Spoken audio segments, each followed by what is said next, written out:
everybody, this is Rex with Watson's Marine. I'm going to show you a little bit today about something that's really expanded a lot over the years, and we're going to talk a little bit today about frog fishing.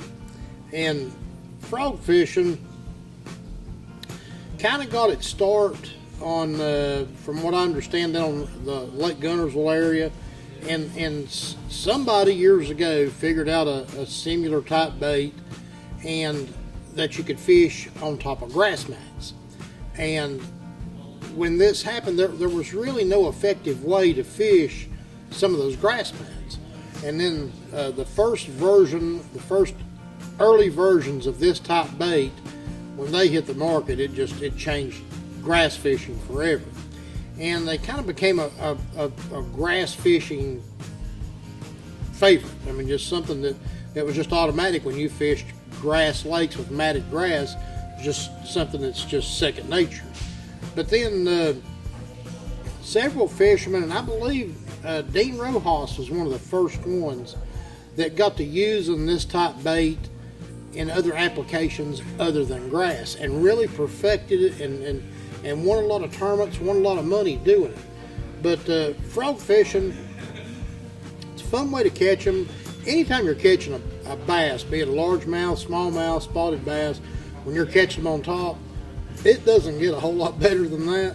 So we're going to talk about a couple of different types of frogs. We're going to start with this one here. This is one of the mainstays. This is one of the ones that Dean and Rojas got started. It's the Spro bronze eye frog. It comes in a bazillion different colors, several different sizes. It comes in your standard, just kind of a pointed nose type frog. They've since come out with kind of a popping version of it, Spro has, but just an incredible bait. It's way more versatile now than what was originally thought about throwing it on grass mats.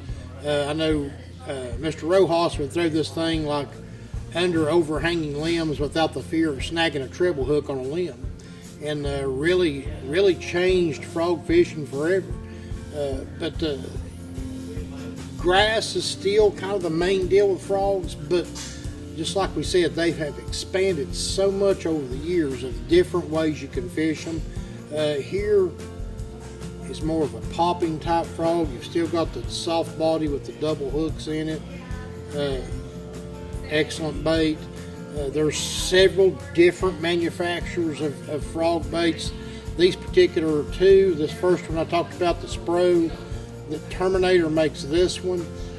You've got Evergreen with the SS77 custom frog. Booyah makes a great inexpensive frog, the Pad Crasher.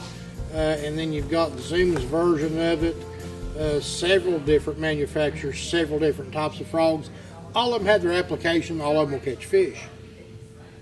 So then what happened is, with frogs, folks started figuring a way to fish a frog kind of like a buzz bait, something that you could keep moving and skimming over top of the water. And that's when a lot of soft plastics came out, and Zoom and Stanley brought out two of the first ones I ever saw.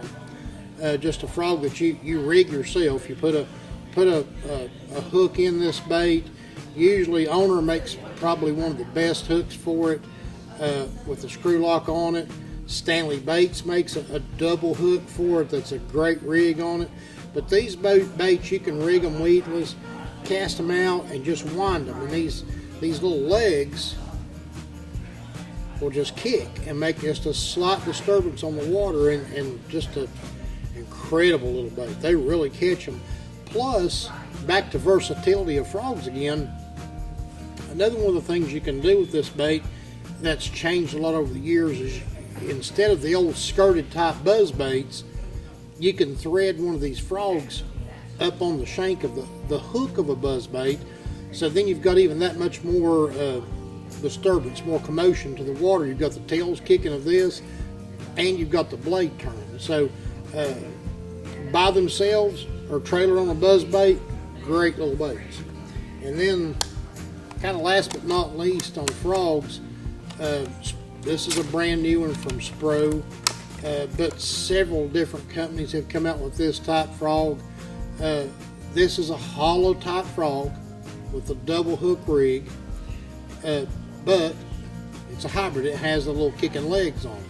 So this frog, you can throw it up on a grass mat, you can twitch it, stop it, it'll float. In grass mats, lots of times you'll have little clear sections, little holes in the grass, if you will. Then you can wind it real quick over those holes with those legs kicking, and then just kill it when you get it back on the mat. And boy, sometimes that really gets them going. But kind of a cross between this type frog and this type frog. And then one last thing on these things that's kind of essential with frog fishing, whether you're fishing on grass or not, is braided line. And braided line, several different manufacturers. Here's the three main ones that we carry here at the store. Usually you're going to look 40 to 65 pound test braided line. It's going to have the diameter of, say, 14 to 17 pound test monofilament, but it's very low stretch. The braid, if you are fishing grass, that braid cuts through the grass real easily when you get a fish on. So you pair these baits on this line and get in the right place, you're going to have some fun. And watching those big old bass come up and grab that frog and take it down in the grass with them, you just can't beat it. Just scratching the surface on what frog fishing is kind of about. And as always, if you have any questions about anything concerning this type fishing or the type baits or what's hot or what's not, stop by the store, call us. We can kind of hopefully clue you in a little bit on what's going on. But if you're going to get out this fall and do a little bit of fishing, try to head south a little bit to Gunnersville, Lake Chickamauga, some of these lakes. Tie one of these dudes on, get to a grass mat, and hang on, because it's going to get interesting. But anyway, come and see us up here at Watson's Marine. Let's talk some frog fishing.